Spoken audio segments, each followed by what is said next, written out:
ಪ್ರಯಾಣಿಕರನ್ನೇ ಸುಲಿಗೆ ಮಾಡಿದ ಆಟೋ ಚಾಲಕ ಸೇರಿ 5ರನ್ನ ಪೊಲೀಸರು ಬಂಧಿಸಿದ್ದಾರೆ. ಸಿದ್ದರೂಢ, ಮಹೇಶ್, ಜಯಪ್ರಕಾಶ್, ಅಖಿಲೇಶ್ ಬಂಧಿತ ಆರೋಪಿಗಳು.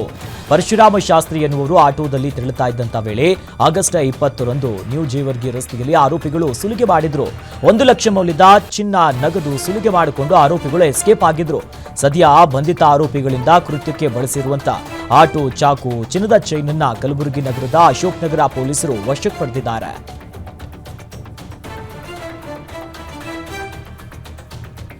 ಪತಿಯ ಅಕ್ರಮ ಸಂಬಂಧ ಹಾಗೂ ವರದಕ್ಷಿಣೆ ಕಿರುಕುಳಕ್ಕೆ ಗೃಹಿಣಿ ಆತ್ಮಹತ್ಯೆಗೆ ಶರಣಾಗಿದ್ದಾಳೆ. ಬೆಂಗಳೂರಿನ ಬಾಗಲಕುಂಟೆ ಸಮೀಪದ ಸಿಡೇದಹಳ್ಳಿಯಲ್ಲಿ ಈ ಘಟನೆ ನಡೆದಿರೋದು.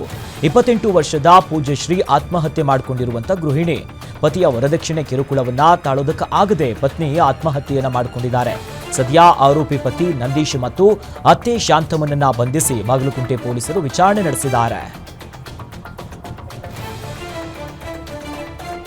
ದೇವನಹಳ್ಳಿ ತಾಲೂಕಿನ ವಿಜಯಪುರ ಪಟ್ಟಣದಲ್ಲಿ ಕಳ್ಳರ ಕಾಟ ಹೆಚ್ಚಾಗ್ತಿದೆ. ಕೃಷ್ಣ ಗ್ರಾನೈಟ್ಸ್ ಅಂಡ್ ಮಾರ್ಬಲ್ ಅಂಗಡಿಗೆ ನುಗ್ಗಿ ಕಳ್ಳರು ಕಳ್ಳತನ ಮಾಡಿದ್ದಾರೆ. 1 ಲಕ್ಷಕ್ಕೂ ಹೆಚ್ಚು ಮೌಲ್ಯದ ಪಂಬ್ಲಿಂಗ್ ಮತ್ತು ಈ ಸ್ಯಾನಿಟೈಸ್ ವಸ್ತುಗಳನ್ನ, ಲ್ಯಾಪ್ಟಾಪ್ ಎಲ್ಲವನ್ನ ಕಳ್ಳತನ ಮಾಡಿ ಕಳ್ಳರು ಎಸ್ಕೇಪ್ ಆಗಿದ್ದಾರೆ. ರಾತ್ರಿ ಸುಮಾರು 11:30ರ ಸುಮಾರಿಗೆ ಶೆಡ್ ಬಾಗಿಲನ್ನ ಒಡೆದು ಒಳಗೆ ನುಗ್ಗಿ ಅಲ್ಲಿರುವಂತಹ ಸಿಸಿಟಿವಿ ಕ್ಯಾಮೆರಾವನ್ನ ಈ ಕದೀಮರು ಎಲ್ಲವನ್ನ ಒಡೆದು ಹಾಕಿ ಕಳ್ಳತನ ಮಾಡಿದ್ದಾರೆ. ಜೊತೆಯಲ್ಲಿ ಈ ಕಳ್ಳತನದ ದೃಶ್ಯ ಸಿಸಿಟಿವಿಯಲ್ಲಿ ಸೆರೆಯಾಗಿದೆ.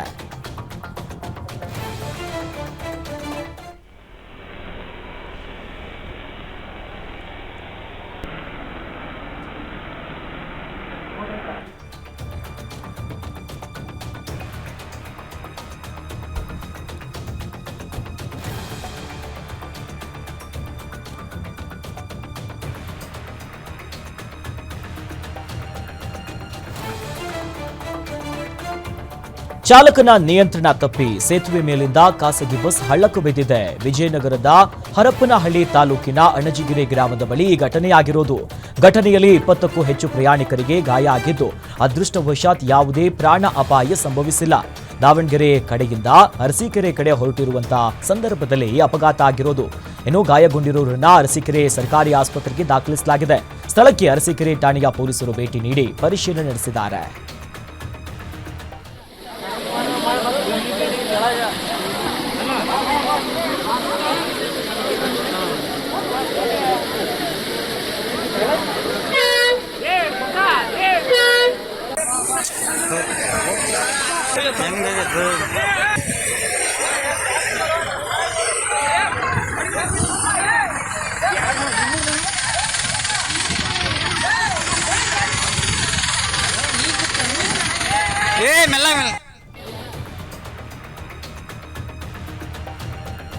ಖಾಸಗಿ ಶಾಲಾ ಬಸ್ಗೆ ಟ್ಯಾಂಕರ್ ಡಿಕ್ಕಿಯಾಗಿದೆ. ಕಲಬುರಗಿ ನಗರದ ನಾಗನಹಳ್ಳಿ ಕ್ರಾಸ್ ಬಳಿ ಘಟನೆಯಾಗಿರೋದು.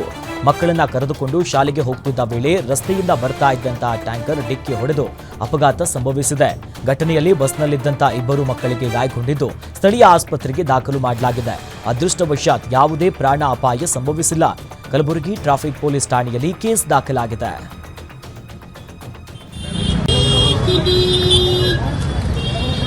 हम कहाँ हैं कि पहले सामने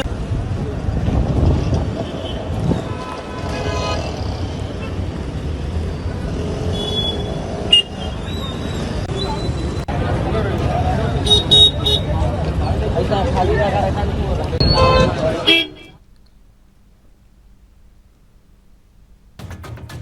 ಲಾರಿ ಬೈಕ್ ಮುಖಾಮುಖಿ ಡಿಕ್ಕಿಯಾಗಿ ಬೈಕ್ ಸವಾರ ಸ್ಥಳದಲ್ಲೇ ಸಾವನ್ನಪ್ಪಿದ್ದಾನೆ. ನೆಲಮಂಗಲ ತಾಲೂಕಿನ ಹನುಮಂತಪುರ ಗೇಟ್ ಬಳಿ ಆಕ್ಸಿಡೆಂಟ್ ಆಗಿದೆ. ತುಮಕೂರಿನ ಹುಚ್ಚಂಗಿಯ ನಿವಾಸಿ ಗೌತಮ್ ಮೃತ ದುರ್ದೈವಿ. ಗಾಯಗೊಂಡಿರುವಂತಹ ಗಾಯಾಳುಗಳನ್ನ ಆಸ್ಪತ್ರೆಗೆ ದಾಖಲಾಗಿದ್ದು ಚಿಕಿತ್ಸೆ ಮುಂದುವರೆದಿದೆ. ನೆಲಮಂಗಲ ಸಂಚಾರಿ ಪೊಲೀಸ್ ಠಾಣೆಯಲ್ಲಿ ಸದ್ಯ ಪ್ರಕರಣ ಕೂಡ ದಾಖಲಾಗಿದೆ.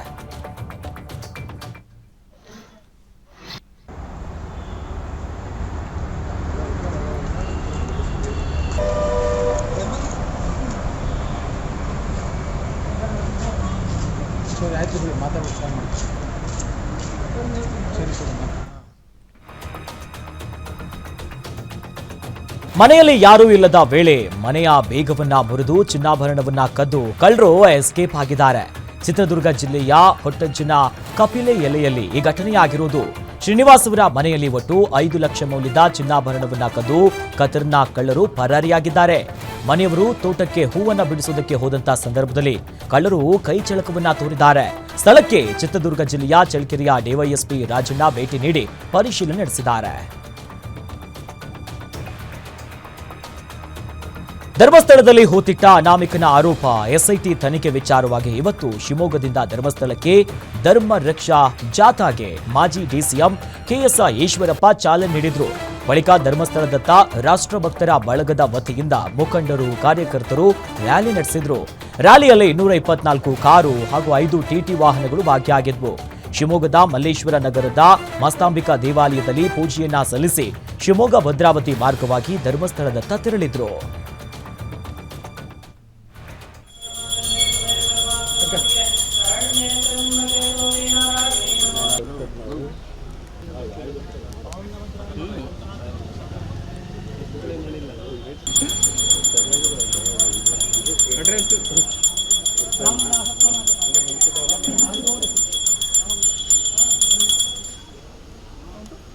हर श्री राम, जय श्री राम, जय श्री राम, जय श्री राम। अयोध्यापति श्री रामचंद्र महाराज की जय। धर्म रक्षति रक्षिता, धर्मवीर जन। ನಿರಂತರ ಮಳೆಗೆ ಬಳ್ಳಾರಿಯ ನಾಲಾದಲ್ಲಿ ನೀರು ನಿಂತು ಭತ್ತದ ಬೆಳೆ ಹಾನಿಯಾಗಿದೆ. 2ನೇ ಬಾರಿಗೆ ನಾಟಿ ಮಾಡಿದ್ದ ಬೆಳೆ ಬೆಳಗಾವಿ ತಾಲೂಕಿನ ಎಳ್ಳೂರು, ವಡಗಾಂವ್, ಶಹಾಪುರ ಸೇರಿ ಹಲವು ಭಾಗದಲ್ಲಿ ಬೆಳೆ ಹಾನಿಯಾಗಿದೆ. ಬೆಳೆಯುವ ಹಂತದಲ್ಲಿದ್ದಂಥ ಭತ್ತ ಮಳೆಯಿಂದಾಗಿ ಬೆಳೆ ಮೇಲೆ ನೀರು ನಿಂತು ಪಾಚಿ ಕಟ್ಟಿದೆ. ಪಾಚಿ ಕಟ್ಟಿದ್ದನ್ನ ತೆಗೆದು ಬೆಳೆಯನ್ನ ಉಳಿಸಿಕೊಳ್ಳಲು ರೈತರು ಬಹಳ ದೊಡ್ಡ ಸಂಖ್ಯೆಯಲ್ಲಿ ಈಗ ಪರದಾಡ್ತಿದ್ದಾರೆ. ಮೊದಲ ಬಾರಿ 20,000 ಹಾಗೂ 2ನೇ ಬಾರಿ 40,000 ಹಣವನ್ನ ಖರ್ಚು ಮಾಡಿದಂಥ ರೈತರು ಅಳಲನ್ನ ತೋಡಿಕೊಂತಿದ್ದಾರೆ.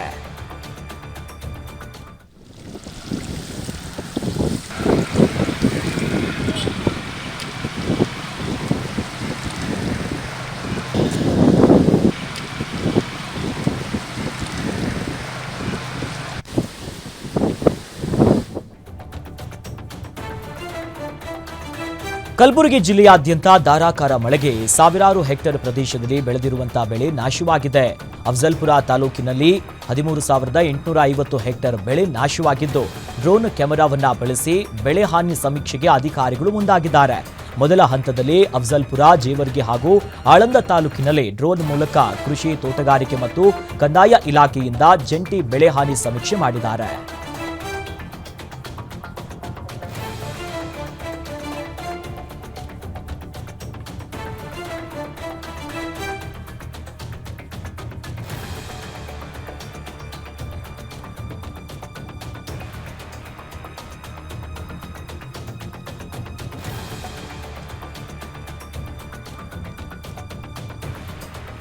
ಇದೆ ಸರ್. ಇನ್ನು ನಮ್ಮ ಈಗ ಆಗಸ್ಟ್ ತಿಂಗಳದು ತಾಲೂಕು ವೈಸ್ ನೋಡಬೇಕಾದ್ರೆ ಅತಿ ಹೆಚ್ಚು ಯಡ್ರಾಮಿಯಲ್ಲಿ ಬಂದಿದೆ. 123.7 ಮಿಲಿಮೀಟರ್ ಮಳೆ ಬರಬೇಕಾಗಿದ್ದು 279.4 ಮಿಲಿಮೀಟರ್ ಮಳೆ ಬಂದಿದೆ. 126 ಮಿಲಿಮೀಟರ್